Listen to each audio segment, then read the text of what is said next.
Good morning, sunshines. Today, I wanted to break down, do you see my chair slowly rotating?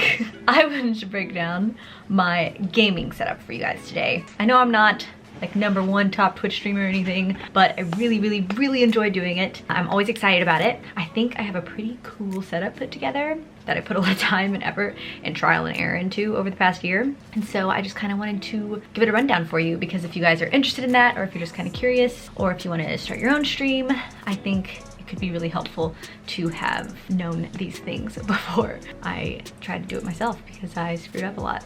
I digress. This is the gaming setup. Dun dun dun. I'm trying to figure out like the best place to start for this. I'm gonna start simple. What's the first thing you need to know about sitting somewhere? There, we'll start with the chair. This is my chair. I have not always been using this. I was using just like a normal computer chair for a while, and then I used bench thing. Terrible. My back hurt constantly. I was always aching, even if I wasn't even playing for a very long time or anything. And this chair is just, it's just heavenly. I love it so much. The only annoying thing about it is that the wheels do not go over my carpet. So like if I want to move around, it's really annoying. So I've placed it all the way on the carpet now. But this chair I got from Wayfair. I actually just looked it up again, and I don't think they have it for sale anymore. I'm gonna try to link everything down below though, just so you know what it is. I Googled it and I'm pretty sure you can get it at Walmart or something. I don't know, it's a comfortable ass chair. 10 out of 10 recommend this chair. It's swivelly, it goes up and down, it's squishy. I never have a backache after this chair. It's not a gaming chair, technically. It's just a chair, but an office chair, I guess.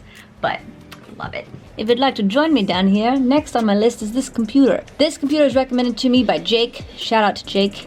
He literally, I was using a gaming laptop for a while. It's good for gaming, but it's not good for streaming and gaming at the same time. It's not fast enough, I guess you could say. So I had a lot of difficulties with that. So I eventually invested in this.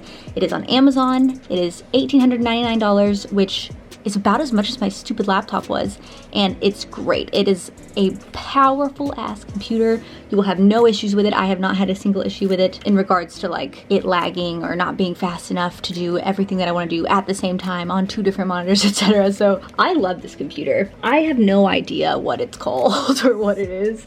Actually, I'll look it up. Hold on.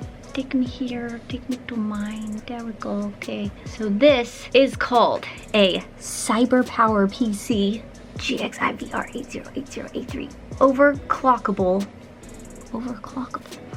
gaming PC desktop. I've got all the deets down below for you. I got it off Amazon again. I don't know anything about computer, or I know a little, but I don't know much. So when Jake recommended this to me, I just went with it, and I have not regretted that decision. This is the computer. It's very masculine, black and red looking, like all gaming things, annoyingly, but still, this bad boy gets me through all the gaming.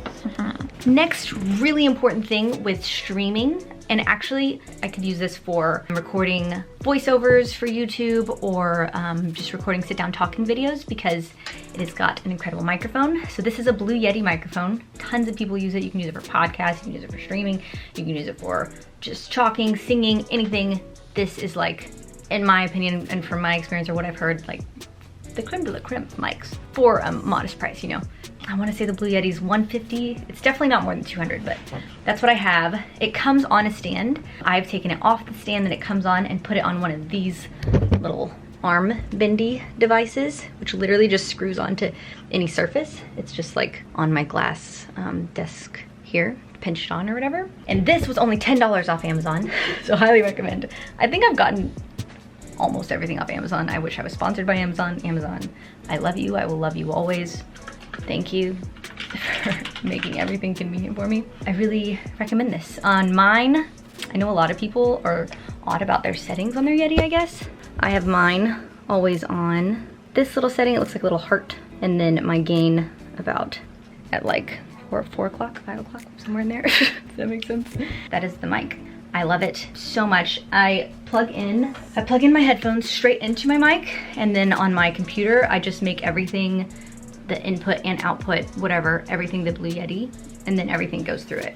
However, I don't think I can access all the features of my headphones because I do it this way, but it's just more convenient for me. I've tried to do it with the headphones individually plugged in somewhere else, and it just, I don't know, it made everything complicated. So these are my headphones. These are the SteelSeries Arctic 7s. I had the 5s. Becca got me these for Christmas last year, I believe, and I love, love, love, love, love them. They're wireless if you want them to be. I never use them as wireless. I just plug them straight from here, straight into the headphones. And I like it because when you change the gain, you can hear your own voice kind of as you're talking, which just makes me aware if I'm being too loud or too quiet or what my voice sounds like, or if you can hear me breathing and stuff. I like to be able to hear exactly what I'm inputting into the mic. So that is what your gain adjustment does. But regardless, that is what I have. Blue Yeti Arctic 7 headphones, $10 mic stand. 10 out of 10, highly recommend this mic stand, it's great. I've had it for ages, literally. Just kidding. Okay, next. When I'm gaming on a PC, I've noticed I get a little excited with my mouse, so I have a giant ass mouse pad. It covers basically almost my entire desk. It is called a Glorious XXL Extended Gaming Mouse Pad. Again, I'll be linking everything for you in case you want something like it. It was $30. It's huge. I think it's worth it just because I had a little mouse pad and then I had an even slightly bigger one, and I didn't like that either, so I got the one that covers the whole thing.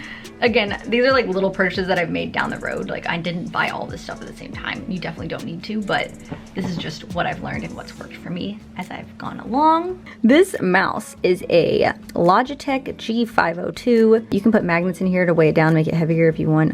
Or weights, not magnets, whatever they are. In here, I don't personally because I don't understand that. And it has a lot of different settings you can put on it. When you click this, like, I can make my mouse speed go higher or lower, which is helpful for me when you're playing a game where you have to aim with your mouse. So that's why I have this one. I really like it. It's $50. Also got it on Amazon, like everything in my life. And honestly, I got this mouse because Ninja uses this mouse, and I was just like, I don't know what mouse I need, and I don't know what functions it needs exactly because I'm just not super educated on that.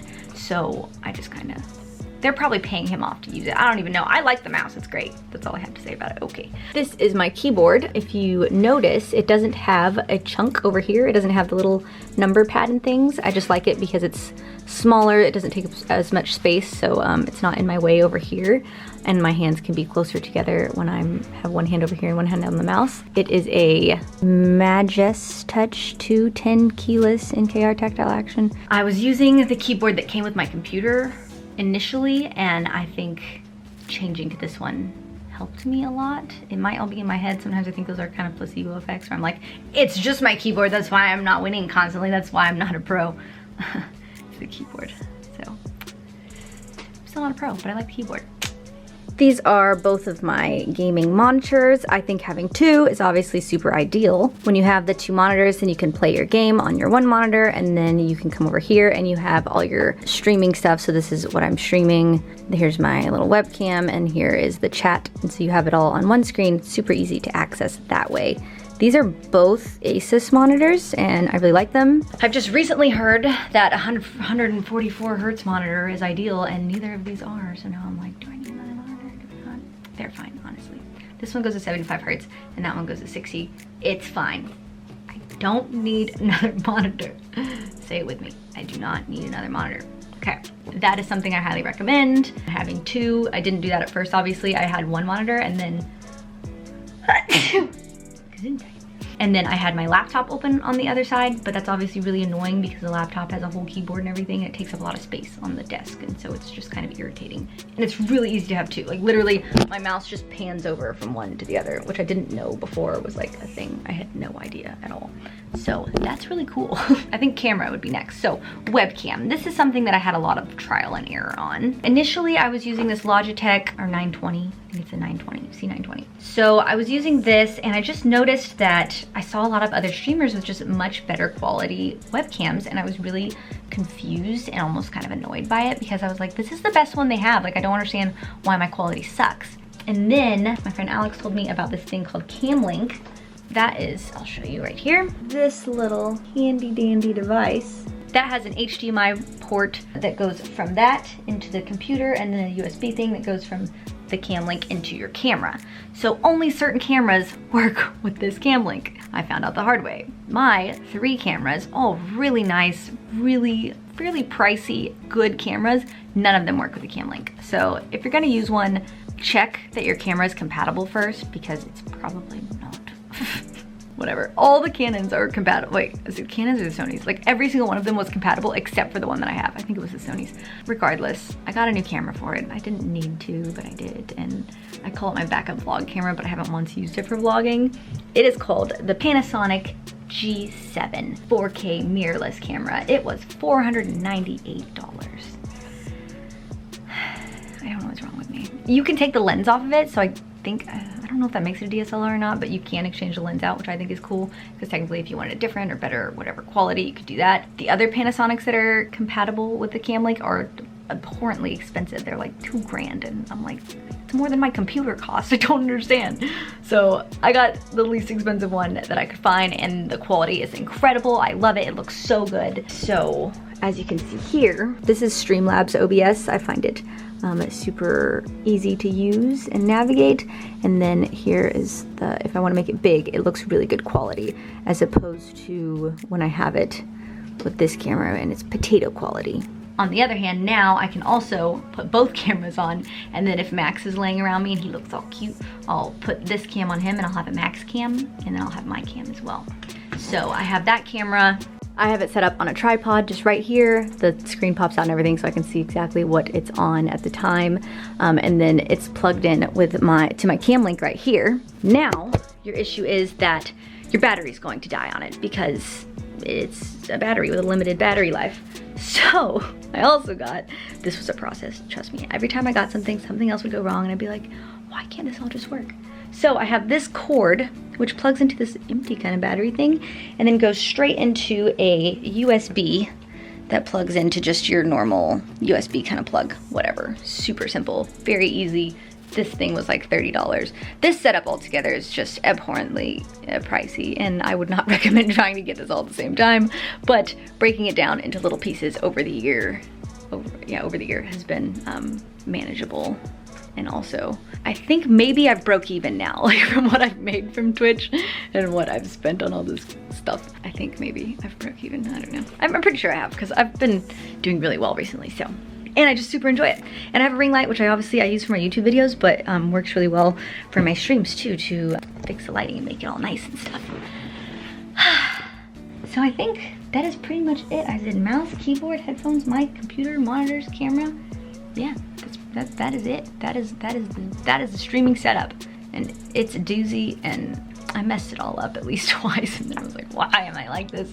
Kept buying the wrong things and stuff, but I have it right now, and I'm so just content and happy with it. I have a green screen too that I pop out sometimes, but right now I kind of like having Bernard and Barney. I have my nerd setup, Bernard and Barney. They're Christmasified right now, and I have a little Christmas tree in my background too, in BB-8. So that's all for me today. I hope you learned something from this. I'd love to hear any feedback you have, anything you think I can do better on, or anything like that. And yeah, that's all. Hope you guys enjoyed. See you in the next video. Ta-ta for now.